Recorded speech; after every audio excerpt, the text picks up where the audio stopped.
Salam, selamat kembali ke Bitwise, pendidikan kripto mudah paham. Pernahkah Anda mendengar tentang pelombongan Bitcoin dan kadar hash? Hari ini, kita akan membahas lebih dalam dan mengapa itu penting. Sebelum memulai, kami menghargai sokongan Anda dengan berlangganan saluran kami, menyukai, dan berkongsi dengan teman-teman Anda juga. Terima kasih. Apa itu kadar hash Bitcoin? Jumlah pemrosesan dan daya komputasi yang diberikan ke jaringan melalui pelombongan disebut sebagai kadar hash Bitcoin. Kode alfanumerik dengan panjang tetap yang mewakili setiap panjang kata, pesanan, atau data disebut kadar. Teknologi blockchain adalah dasar dari Bitcoin dan banyak mata uang kripto lainnya. Jaringan Bitcoin dibentuk oleh blok-blok yang membentuk rantai yang bergantung satu sama lain. Blok mirip dengan file yang berisi informasi tentang transaksi terbaru yang dilakukan di seluruh jaringan. Blok yang lebih kecil membutuhkan lebih sedikit sumber daya pemrosesan untuk menvalidasi, atau sebaliknya, karena fungsi seperti file data dan hashing begitu penting. Mengonfirmasi integritas transaksi jaringan dikenal sebagai hashing. Sebuah blok dan Bitcoin diberikan kepada peserta jaringan atau hashing sebagai hadiah. Jadi, apa artinya kadar hash bagi pelombong dan investor kripto? Menghitung kadar hash dapat membantu pelombong dalam memperkirakan keuntungan mereka. Namun, karena kripto dilombong dengan peralatan pelombongan, kadar hash setiap mesin berbeda. Karena pelbagai tingkat kecepatan pemrosesan, memori, dan tenaga diperlukan untuk pelombongan, kadar hash jaringan meningkat ketika peralatan pelombongan ditingkatkan atau sebaliknya. Karena jaringan dirancang untuk melepaskan Bitcoin dalam jumlah tertentu pada suatu waktu, jaringan yang lebih kuat tidak serta-merta membuat Bitcoin dilombong lebih cepat. Jumlah pelombongan di jaringan, kesulitan pelombongan, dan, pada akhirnya, keuntungan semuanya dipengaruhi oleh perubahan kekuatan hashing. Selain itu, kesulitan pelombongan meningkat ketika lebih banyak pelombong bergabung dengan jaringan karena dibutuhkan lebih banyak tebakan sesat untuk menyelesaikan persamaan matematika yang kompleks dan mendapatkan hadiah blok. Akibatnya, kadar hash meningkat seiring dengan kesulitan jaringan Bitcoin. Demikian pula, kadar hash adalah indikator penting bagi pelabur kripto keselamatan jaringan proof of work terhadap penggodam. Serangan jaringan menjadi lebih mahal dan sukar karena kadar hash meningkat. Mengapa kadar hash penting? Indikator penting dari kekuatan jaringan blockchain, khususnya keselamatan, adalah kadar hashnya. Jadi, apa yang terjadi jika kadar hash Bitcoin meningkat? Kadar hash meningkat karena semakin banyak mesin yang dicurahkan oleh pelombong yang sah untuk menemukan blok berikutnya, menandakan bahwa total daya komputasi jaringan tinggi dan sulit bagi pelaku jahat untuk mengganggu jaringan. Meskipun demikian, kawalan kadar hash mayoritas dapat membalikkan pembayarannya dengan belanja 2 kali karena penurunan kadar hash jaringan. Sekarang, apa yang terjadi jika kadar hash Bitcoin menurun?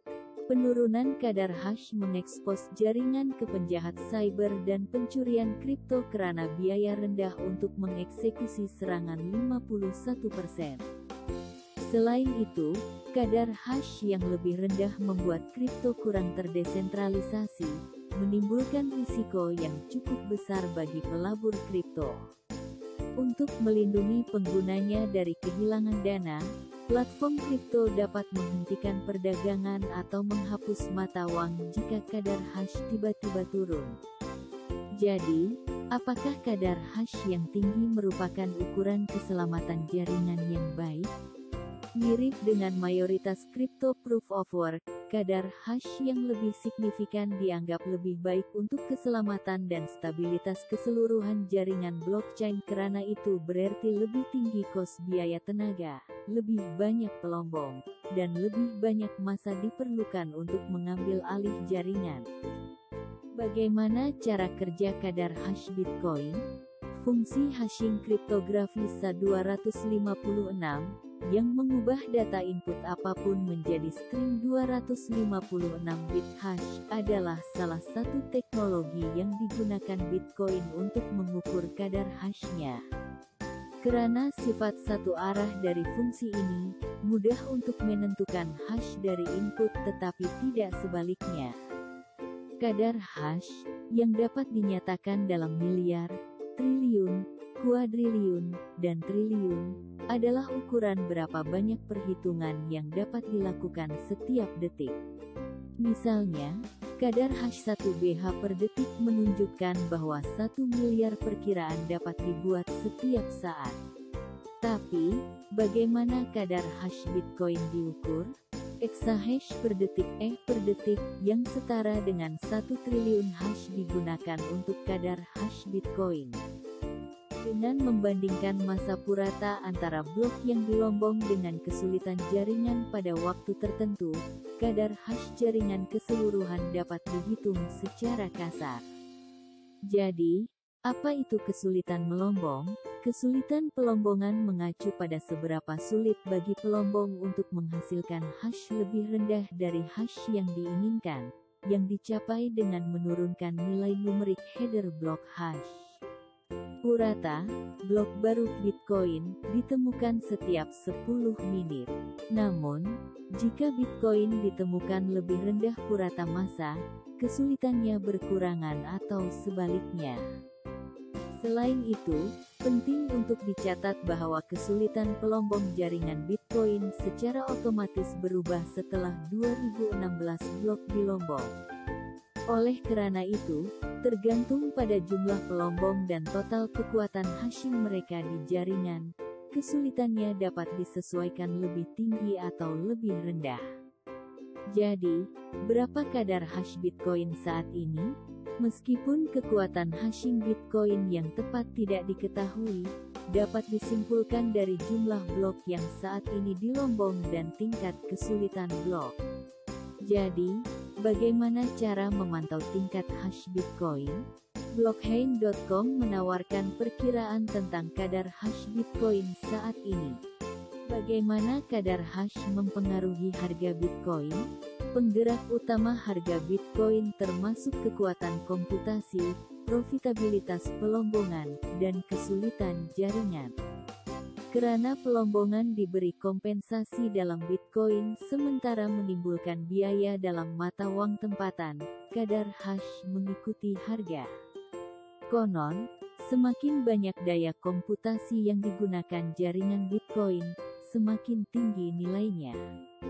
Selain itu, pelombong rasional hanya bersedia melombong Bitcoin jika menguntungkan, yang secara implisit berarti bahwa kripto lain tanpa permintaan akan memiliki nilai sifar dan pelombong V akan mengalihkan sumber dayanya ke tempat lain.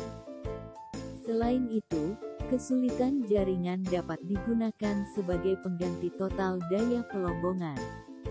Premis ini secara eksplisit didukung oleh algoritme yang mengatur jaringan Bitcoin, yang berarti bahwa kesulitan menyesuaikan diri untuk menebus penurunan atau dalam skenario yang berlawanan, mengurangi dampak pertumbuhan kekuatan pelombongan. Fluktuasi harga Bitcoin signifikan tidak hanya karena alasan spekulatif semata, tetapi juga karena pengaruhnya terhadap konsumsi energi jaringan Bitcoin dan bagaimana perilaku pelombong yang menggerakkan infrastruktur Bitcoin di masa depan.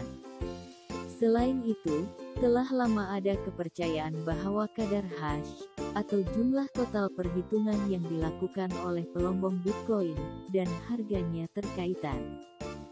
Meskipun demikian, Gagasan ini mungkin tampak salah karena tingkat upaya produsen dalam memproduksi barang atau jasa tidak berpengaruh pada harga yang dibayar konsumen karena produsen adalah pengambil harga di pasaran yang kompetitif. Sebaliknya, ini mungkin tidak berlaku untuk pasaran Bitcoin, karena hanya ada beberapa operator kumpulan pelombongan yang mengoordinasikan operasi mereka untuk mengendalikan harga pasaran. Selain itu, sifat Bitcoin yang tidak elastis dan persaingan yang ketat di industri perlombongan mungkin mendorong pelombong untuk bertindak berbeda. Kami harap Anda menikmati penyelaman mendalam hari ini. Terima kasih telah menonton